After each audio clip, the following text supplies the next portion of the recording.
Hi, and welcome to English 10.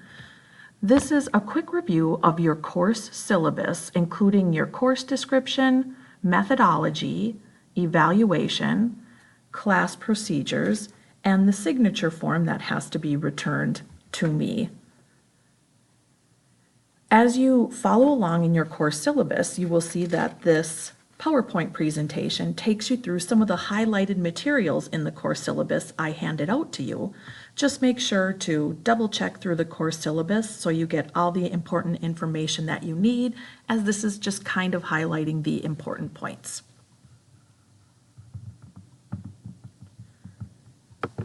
The first section on your course syllabus is the course description. This is what you guys are going to be studying this year. This year, your stance is called critical response. Last year, when you guys took English 9, you noticed how things were divided into the types of literature you studied. For example, you had a short story unit, and then you had a play, and then you had a novel. This year, you kind of have that all mixed up into themes of units. For example, the first theme we're going to cover is the power of one. The main thing we're reading in The Power of One is The Crucible, which is a play about the Salem witch trials. Really exciting. Most people like that. You'll be doing a newspaper project at the end of that unit.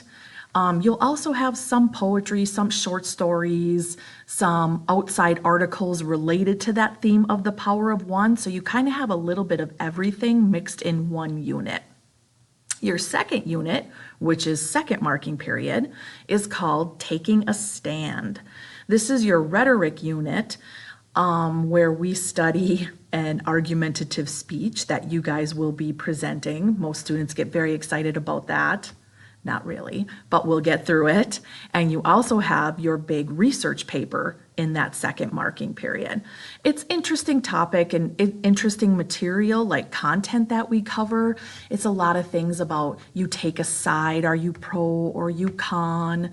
You listen to a lot of famous speeches and decide if they're good or not. So although it might not be exciting that you have to give a speech and write a research paper, most students like the content that we cover in that unit. Your third unit, which is your third marking period, is one of the students' most favorite books they read throughout high school. You ask a lot of upperclassmen who graduated what one of their favorite books is, and it is Of Mice and Men. So that's third marking period. We'll be studying relationships and the American dream.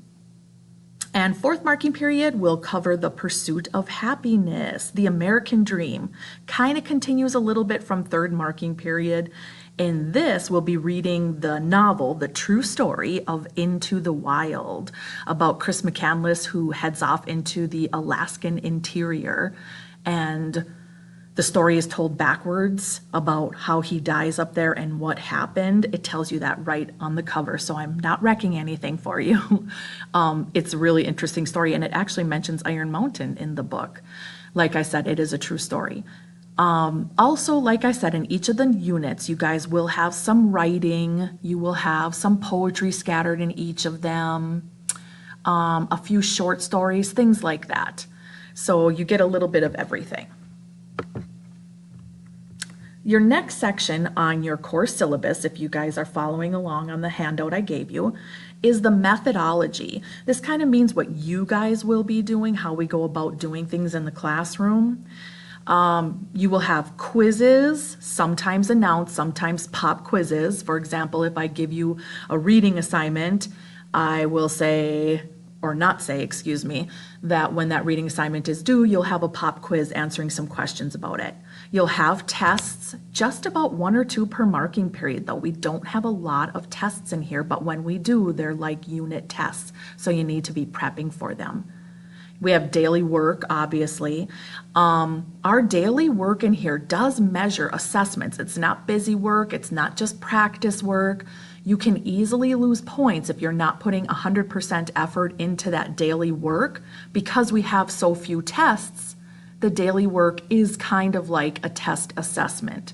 So what happens is, although it's just a 5-point assignment sometimes, You want to make sure you're doing your best to get all 5 points, because a point or two off here or there, and if you're going for an A, all of a sudden you might be at a B or a C and thinking, well, I just lost 1 point here or there. What am I doing wrong? Why is my grade so low? That would be why. I give you rubrics for every assignment that show you, if you want full credit, what you have to do, so you know what the expectations are and how to get full point value. We also have major projects every marking period. Sometimes it's a created project, sometimes it's a speech, sometimes it's a paper, but you have at least one major assessment like that per marking period. That also counts a lot towards your semester grade as well as your marking period grade. SSR is on Fridays. SSR stands for Sustained Silent Reading. Sometimes we'll do news articles and sometimes we'll do silent reading. I give you a separate handout on what SSR is because there's a little bit more detail to discuss on that, but basically you get to pick what you want to read every Friday. It could be a novel of your choice, any novel.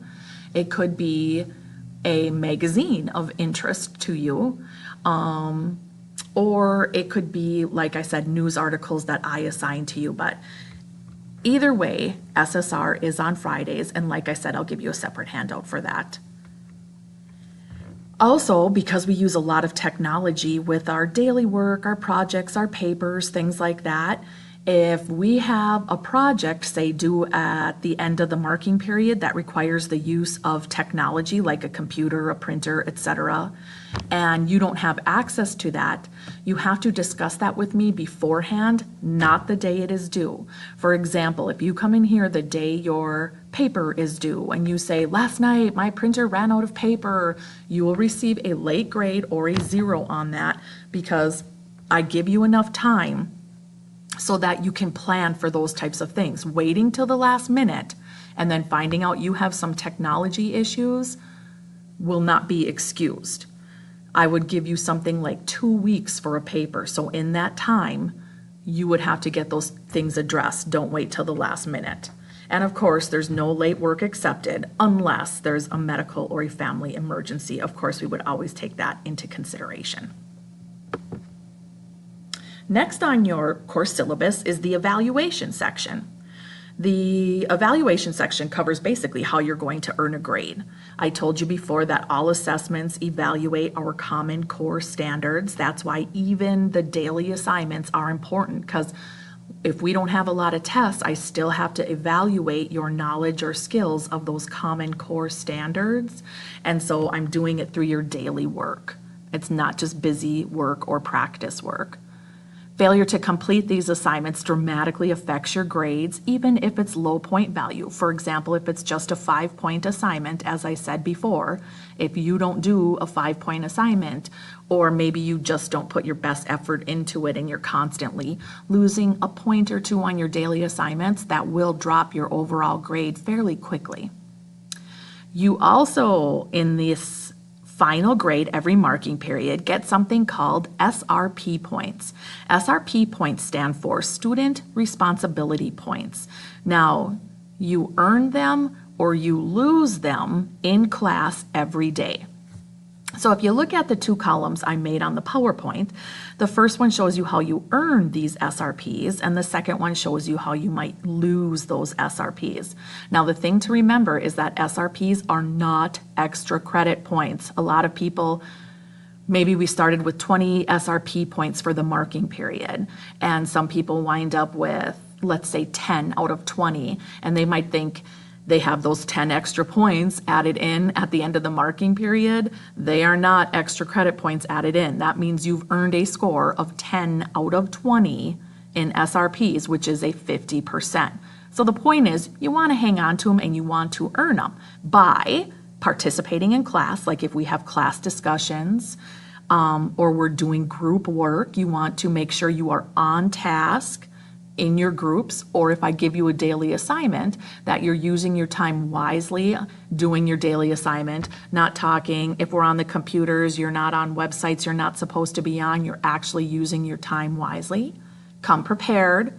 which in our classroom rules, I'll tell you exactly what that means, but basically it's showing up on time with the things you need for class, like a pencil, your notebook, your book, and following our general classroom rules, which are also listed on the handout, and we'll cover those in a minute. You lose SRPs if you don't participate in class, you don't pay attention, you're talking when I'm talking or others are talking, you're off task in group work, you're not working during your assigned time, you come to class without your book, you forgot it, you have to go back to your locker for everything, you don't come prepared with your SSR book on Fridays, you don't have something to write with. Things like that would cause you to lose those SRP points. So just come prepared, follow the rules, and work during class time, and you should be good to go. Our next section is our class procedures. These are our classroom rules. It says you are responsible for work whether you're absent or present, of course. You have to go on Power School, ask a friend, talk to me personally to get all of your makeup work. However, you can see I underlined, bolded, italicized my pet peeve, which says, do not come to me at the start of class to say, oh, Miss Walensky, I was gone yesterday. What did I miss? Because I'll tell you to sit down and look at what the rule is in your course syllabus. And the reason is, if 10 people are absent and everyone comes up here at a different time, I'm never going to be able to get class going and get them on what we need to today. So we always have 5 minutes or so at the end of the class period. That is when you should ask me about your late or missing work, or come in before school or after school. I'm always here then also. Our Kingsford policy is you get 1 day to make up work for every day you're absent. So if you're gone 3 days, you get 3 days to make it up. Don't wait till I collect that assignment over a week later and you say, oh, I was absent that day, I never got it, because it will be too late.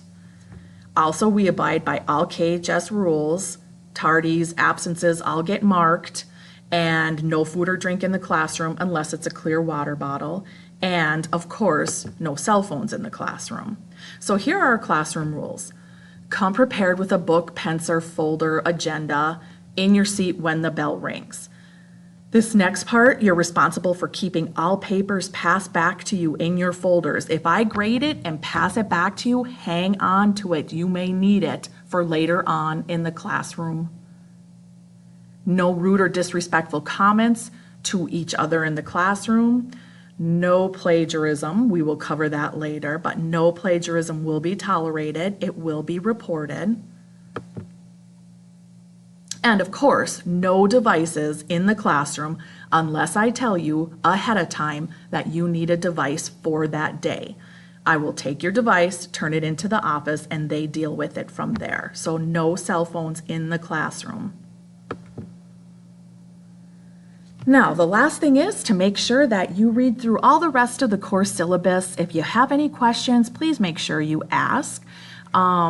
Also, you will see on the last page that it says you are to turn this in with your signature, a parent signature, and one of the school supply items that I listed on the back page for a 6-point assignment, which is due by Friday of this week.